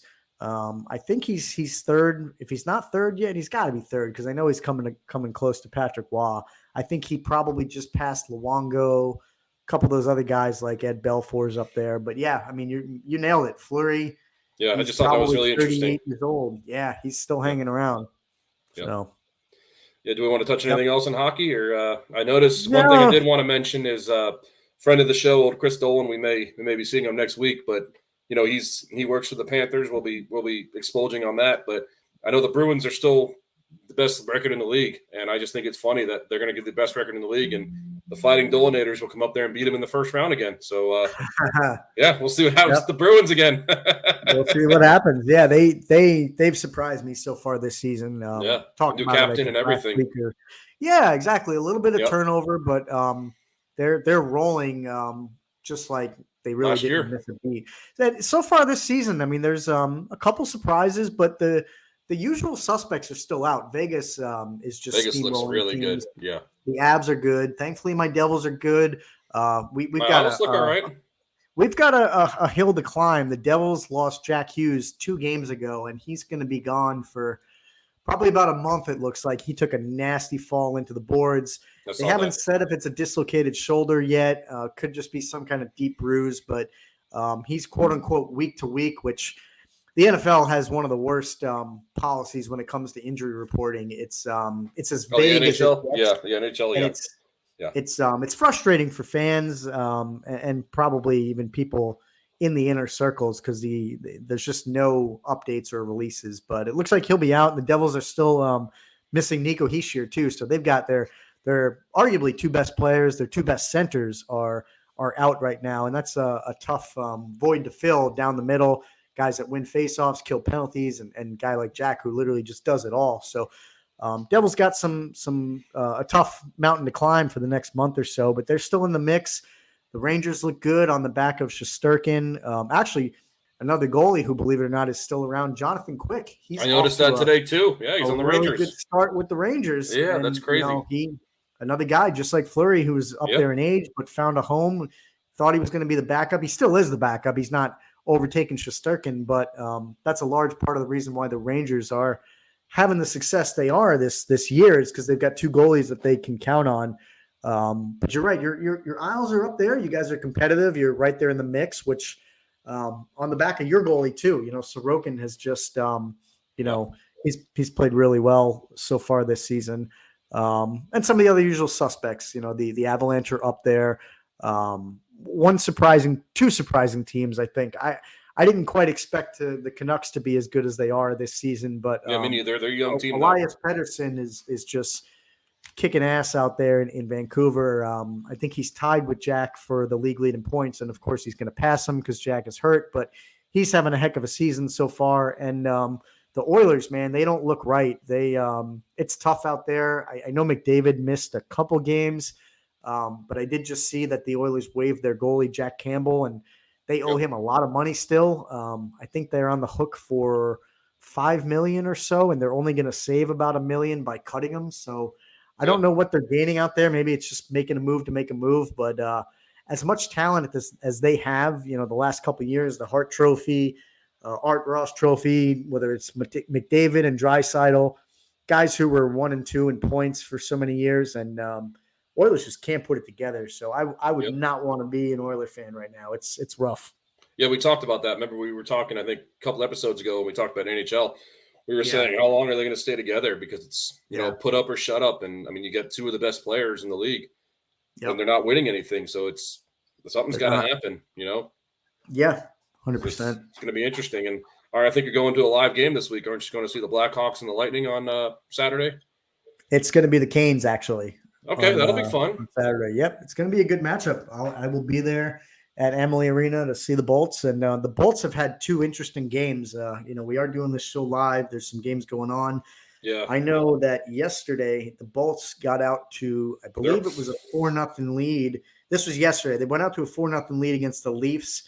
The Leafs ended up storming back, to their credit, and Austin Matthews is having a heck of a season. He already has 3 hat tricks on the year. We talked about that. Remember, we talked about the first 2 games. He had 2 hat tricks. We talked about that. Yeah, and now he's got 3. Yep. Yeah, and the Leafs ended up coming back and winning that game yesterday, 6-5. The Lightning just could not hold on to a lead. They made it to 3-on-3 overtime, and it was over. And within a minute or so, Toronto ended up scoring. The Lightning are now 0-7 their last 7 games in 3-on-3 overtime. I don't know what it is about them. Stat, yeah. They are struggling in Vasilevsky, overtime. That's what it is. Yeah, exactly. It looks like they're not having trouble scoring goals. And again, tonight. They played the 5-3. Canadians back to back. They stormed out of the gate with 4 goals in the first period, which is impressive. I saw that. I was eager to see if they could hold on to the win, and it looks like thankfully they did. But you're right. I mean, they are missing their goaltender in a bad way. I think he's scheduled to come back in sometime mid-December. But to their credit, the Lightning are not giving up by any means. If anything, I would say they're overachieving a bit right now. They're 6-3-4, so we'll see if those 4 overtime losses mean anything come the end of the year. But they're sitting right now second in the Atlantic. You know, they're behind Boston, who's a juggernaut. You know, they're right there in the mix with Detroit. Detroit's another team who's surprising me. It's just a matter of time with Detroit with all those draft picks. You know what I mean? Yeah, exactly. They were in the middle of a rebuild. I thought it was going to still take them a little while, but they're starting to click, and maybe their young team has found a groove. So it's been interesting. It's been a good season so far, and I will be there on Saturday to catch a game live. So I'll have some thoughts for our show next week. You got your seats yet, or are you going to get them there? Got the seats. We're sitting in the upper bowl. I didn't want to flex my my press pass or anything like that and say I'm Greg. I'm with Overtime Sports Show. I didn't want to do that. I'm going to be a man of the people. I'm going to sit upstairs, with the common folk. Yeah. And hopefully get a good view of the game. So because you have the other half of the duo. That's why if you had the other half of the duo, we'd be getting down on the ice level. But things happen. Exactly. It is what it is. We would if we were going to be there together, we'd have to do like a photo op and things like that. So, but next show I'll have thoughts on the game. But let's switch gears real quick back to NFL and make sure we get our picks in for this week because you have now the right to defend your quote unquote crown on a week to week basis because you're up a game on me. You are sitting at 6-6 on the season. I'm 5-7 since we've been doing this. And let me just run it back for those who didn't catch the earlier part of the show. But Dan, you went 2-0 this week. Your lock for this past week was Indy, 2.5 points. They won pretty handily. And your upset was Minnesota. Josh Dobbs, your boy, he got it done for you. Dobber for the Wobber, man. Right. Yep. And me on the flip side, I was in a shameful 0-2. Don't feel so bad about the Bucs because, again, Stroud had some magic there, but I was very, very, very wrong about the Seattle Ravens game. So I got a little catching up to do, but I'm feeling okay about it. I got some thoughts on some picks, and I'll go first. I usually don't do my homework, but I did this week, so I'll go first. I'll give you some time to think about it if you need it. But looking up and down the games this week, it's a tough week. There's not a whole lot that initially jumped out at me in terms of a lock, something that I thought was, I guess you could say, safe. I want to respect the Ravens, and I'm looking at that score. They're giving 6 to the Browns. Based on the points they're putting up, I feel like they could do that. But you know me, I try to stay away from divisional games, so I'm staying away from that one, especially with how good the Browns defense tends to be. So I'm not touching that one. I can't believe I'm even seeing this, but we know that Thursday Night Football doesn't flex games. So I think the entire nation, we're all going to be subjected to the Panthers and Bears. Yeah, maybe I'll find something else to do. Maybe I'll go to a book class or a knitting class on Thursday because that game's going to be tough. But staying away from that one. I don't love the Colts Patriots. That looks like it's a pick 'em. 49ers Jags. I mean, I'm kind of tempted to pick the Jags as an upset, but I'll get to that in a moment. Bengals Texans. We talked about Joe Cool. Burrow is playing well, but how can you go against Stroud? I mean, these games are really tough. These games are tough. And then, I mean, look at this. Falcons and Cardinals.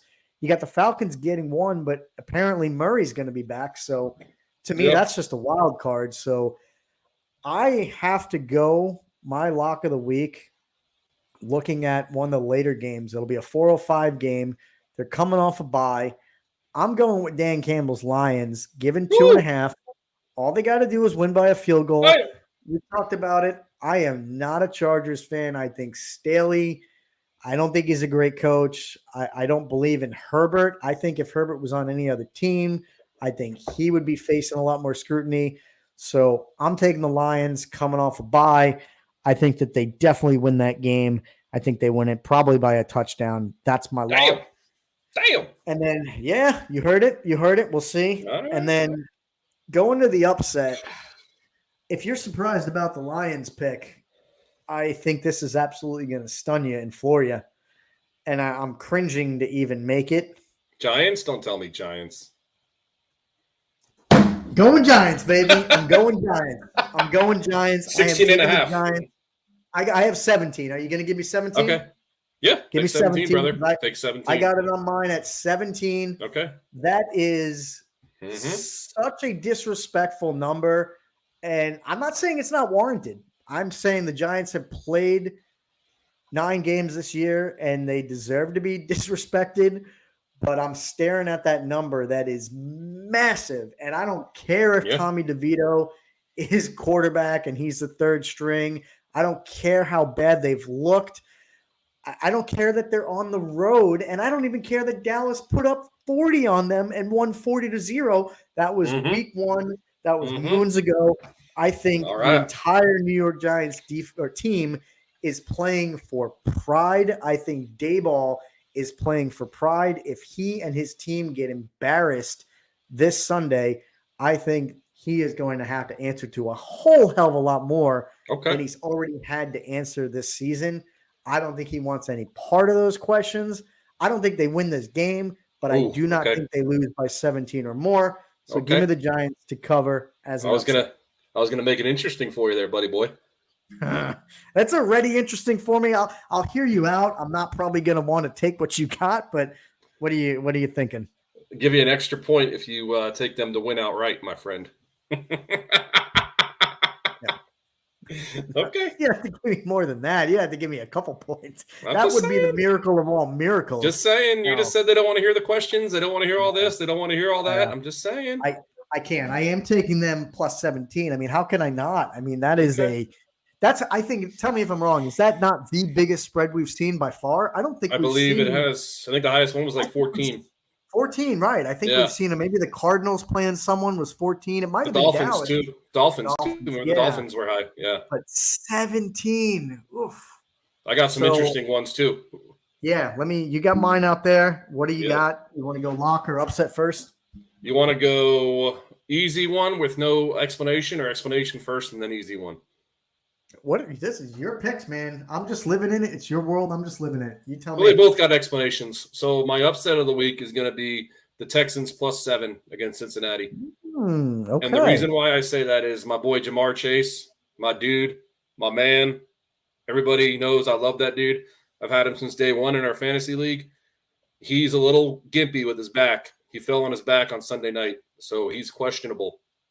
And 7 points is a lot of points with Stroud. So I'm just saying that's my explanation. And then my lock, and what I mean by lock, remember we talked about this last week. If I want to take a team straight up and it's still an upset, but I still want to take them straight up, I'm going to take my 49ers against the Jaguars. I'm just going to take them to win. I don't give a hell about 3 points. We're going to win. Okay. So does that work? It does. Wait, who are you taking to win? I'm just taking the 49ers to win. I don't want the points. They're going to win no matter what. Right. Okay. Yeah. It's just all right. I'll give it to you. You're just taking them. I thought we did a rule like that last week. Or remember? What we did was if the team was an underdog getting points, we could take them as our lock. I think what we said. They're going to win no matter what, so I don't need points. But see, no. But see, I don't think I can let you skate on that because that's the whole point. You got to take the line because I could sit here and say Dallas is going to win no matter what. I mean, we all know that. That could be my lock. Oh, yeah, okay. You see what I'm saying? I'd have to pick Dallas 17. So my lock is -3. My bad. That's not my fault. My bad. Yeah. You want my it? screen. I don't want my to force screen it on you. No. We're fine. My screen was messed up. It's -3. -3. Okay. All right. So I thought that the Jaguars were -3, so that's my fault. I see. Okay, yeah. If that was the case, then you're right. If it was the other way around, if they were getting +3, you would just take them to win. That's what I thought. I thought it was +3. My fault. Okay. So yeah, -3 is my lock, and then +7 is my upset. Yep. So Interesting. I didn't know where you were going to go with that game. I thought maybe you were going to take the Jags as your upset because at home, I think the way San Fran has been playing, you don't think so, huh? They're off a bye week. They're fresh. They're fresh off a bye week. Yeah. I'll tell you what, I need him like nobody's business. Yeah, is he coming back? I hope so. I have my fantasy team sitting at, when are we going to be? We're 9 weeks through. I'm going to be sitting at 7-2 now, feeling good, second place, but I am missing some Dolphins players this week, Mostert. Yep. I'm missing some Eagles players, Devonta Smith. Yep. I'm missing Cooper Kupp on the Rams, so I'm down a couple backs. My kicker's out. I'm decimated this week because of the buys, but what really hurts me is Kupp and Smith. I don't have any receivers to plug in unless Debo comes back. They say he's healthy, but man, do I need him to be right and have a good game, or else. I hope he does. Yeah. So interesting. That's going to be a good game. I'm going to want to pay attention to that one. Oh yeah. San Fran needs they need a win. Oh, they will. Or else that division is still open between Seattle and the Rams. They will. Your Houston pick, I like it. It's very, I'll say it's gutsy. Stroud has we talked about him earlier. He's been super, super impressive. I'm curious. I know they were on the road in Tampa. They'll be on the road again. I think they were home. They were home against Tampa. They were home against Tampa. They were? Yeah. Oh, okay. For some reason, I thought they were in Tampa. Okay.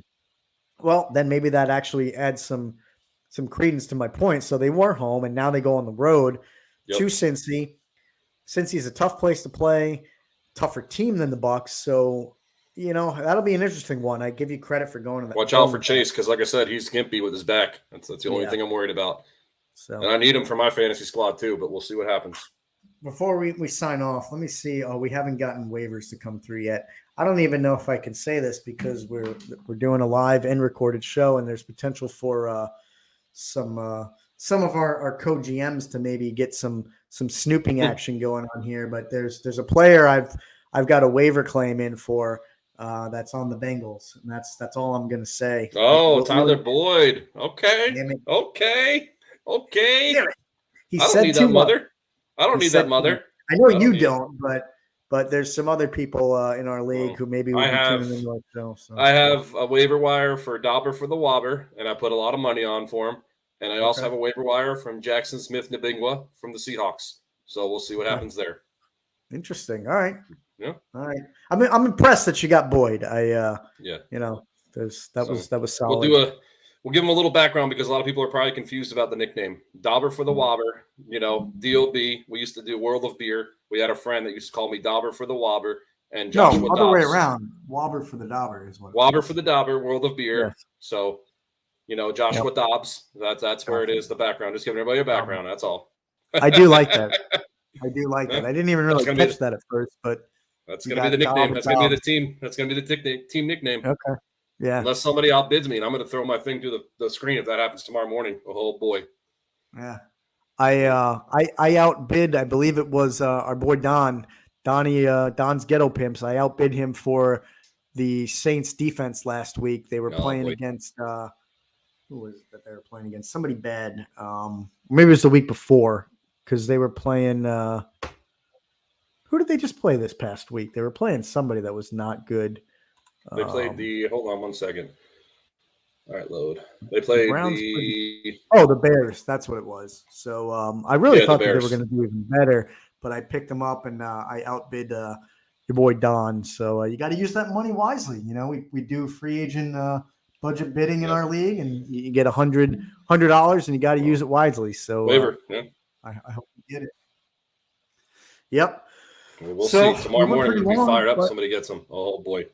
Yeah. We'll see. Great stuff. We went pretty long and we covered a lot of stuff today, but it was another awesome show. As you mentioned, we're hoping next week there's a high probability we have a special guest and friend of the program that'll be joining us. He's a man who's in the sports industry and the sports biz, so we'll have some questions and some interesting takes on what he does for a living and get his thoughts on some teams in the South Florida area where he's located. So stay tuned. He'll be bringing beers too. He'll be bringing beers. Right. He'll be joining us for the beer segment. He'll be a special guest doing a cameo for us on the beer segment. So you'll get 3 reviews. It'll be a treat for next week. But we didn't drop it earlier at the beginning of this show. But as always, for us, it'll mean a lot to us for friends, family, and even strangers out there to give us a shout out on the book, on Twitter, like us, subscribe. We're still looking for that. We're trying to grow this thing. So send us a message, give us a kudos and a thumbs up. We're out there on all the platforms. Send us an email, info@overtimesportshow.com. We'd certainly love to hear from you guys. We appreciate everybody watching. Dan, as always, it was an awesome show. You and I will be talking, and always a pleasure. Doing it again. See you boys later. Got it. Boys later. Yeah, Mike. Peace out. Everybody come see the greatest show. Gather up all juggalos and roll. Come on. Everybody come see the greatest show. Gather up all juggalos and roll. Come on. Everybody come see the greatest show. Gather up all juggalos and roll. Come on. Everybody come see the greatest show. Come on. Everybody come, everybody come, everybody. Everybody come see the greatest show.